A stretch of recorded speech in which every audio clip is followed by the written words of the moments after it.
November মাসে কোর্টে যায়নি কেন? নাকি ইলেকশন পর্যন্ত অপেক্ষা করেছে যে দেখিয়ে দেবো ইলেকশনের পরে? এই যে আমিত্ববোধ, এটা বিএনপিকে খাবে, আমি বলে যাচ্ছি আপনাকে। আমি তো বিশ্বাস করতে চাই না যে বিএনপি কলকাঠি নাড়বে।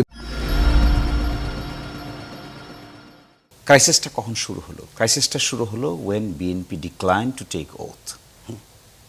ইলেকশন পর্যন্ত তো ওকে, 2/3 মেজরিটি পেয়েছে, ওকে, দেয়ার ওয়াজ নো কোয়েশ্চেন।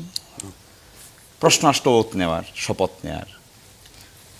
চিঠি পেলেন, চিঠিতে 2টা ওথ নেওয়ার জন্য ইনভাইট করা হলো। জুলাই আদেশেও আছে, জুলাই আদেশেও আছে যে আপনারা 2টা সবার সদস্য হবেন, সংবিধান সংস্কার সভার সদস্য হবেন, আপনারা ওথ নেবেন, 180 দিনের ভিতরে এই জিনিসগুলো আলোচনা করে সংস্কার পরিষদ বোধহয় না, সংবিধান সংস্কার পরিষদ পরিষদের সদস্য হবেন, 180 দিনের ভিতরে এগুলো শেষ করবেন, একই দিনে শপথ নেবেন।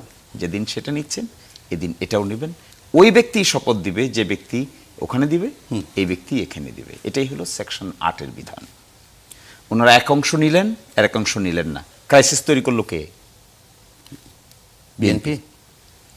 BNP voluntarily created the crisis. They have to take the responsibility. তারা এই আদেশ জারি করার আগে মাসের পর মাস আলোচনা হয়েছে, যে সমস্ত বিষয়ে একমত হয়েছে, কিছু জায়গায় ডিসেন্টিং রয়েছে, আদেশের ব্যাপারে কোনো ডিসেন্টিং ছিল না, কোনো প্রশ্ন উত্থাপন করে। গণভোটেও তো বিএনপি নভেম্বর হয়েছে, ডিসেম্বর গেছে, জানুয়ারি মাস গেছে, ফেব্রুয়ারি মাস গেছে, আদেশ তো জারি হয়েছে নভেম্বর মাসে। এত ডিসস্যাটিসফ্যাকশন নভেম্বর মাসে চ্যালেঞ্জ করে নাই কেন? নভেম্বর মাসে কোর্টে যায়নি কেন?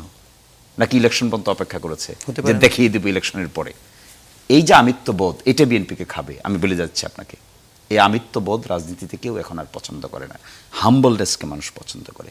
বিএনপি যদি বলতো যে ঠিক আছে, যদি শপথ নাও নিতে হয়, let us discuss with other political parties, যারা সংসদে গিয়েছে, সকলের সঙ্গে আলোচনা করে আমরা কেউই নিব না, আর নিতে হলে আমরা সবাই নিব। কমিটমেন্ট, পলিটিক্সে কিন্তু কমিটমেন্ট ইজ ভেরি ইম্পর্টেন্ট। আপনি যে নেতা, আপনার যে নেতৃত্ব বোধ আছে, এটা আপনার অনেস্টি, ইন্টিগ্রিটিতে প্রকাশ পেতে হবে। আমি যদি সকালে একটা বলি, দুপুরে একটা বলি, রাতে আর একটা বলি, মানুষ আমাকে নিয়ে হাসবে না? ডেফিনেটলি পিপল উইল লাফ এট মি, যে কিরে ভাই, নেতারই কি হালত। সত্যিকার অর্থে যদি আপনি কমিটমেন্ট দিয়েছেন, মানবেন, আদেশ হয়েছে, ইলেকশন হয়েছে, আপনি কমিটমেন্ট থেকে সরে আসছেন, আপনার পার্সোনালিটি সম্পর্কে কি ধারণা হলো, দলের পার্সোনালিটি সম্পর্কে কি ধারণা হলো, কিরে আগে কি বললো এখন কি বললো? That is what is in the public domain. Every day we are facing. আমরা ফ্যামিলিতে ফেস করছি, বাচ্চারা জিজ্ঞাসা করছে কেন বাবা আগে এটা বললো এখন কেন এটা বলে? ওয়াইফ জিজ্ঞেস করছে কিরে বাবা অমুক এটা যে আগে বললো এখন, আমার শ্বশুর জিজ্ঞেস করে আমাকে আগে যেটা বললো এখন যেটা বলছে। এই বিষয়টাকে টেনে তারা আদালতে নিয়েছেন। ডাইরেক্টলি নিতে পারেন নাই, মানুষ যেহেতু খারাপ বলবে, ইনডাইরেক্টলি নিয়েছেন। লোকের সঙ্গে কথা বলেছেন, অ্যাটর্নি জেনারেল অফিসের সঙ্গে সরকার থেকে ইনস্ট্রাকশন দিয়েছেন। এগুলো আমরা বাস্তবে দেখেছি তো। আমাদেরকে তো আর না বলে কোনো লাভ হবে না, আমাদেরকে তো লুকিয়ে লাভ হবে না। We are participants there. Attorney general অফিসারকে বলেছেন, কি বলেছেন, এত বেশি অপোজ করার দরকার নেই।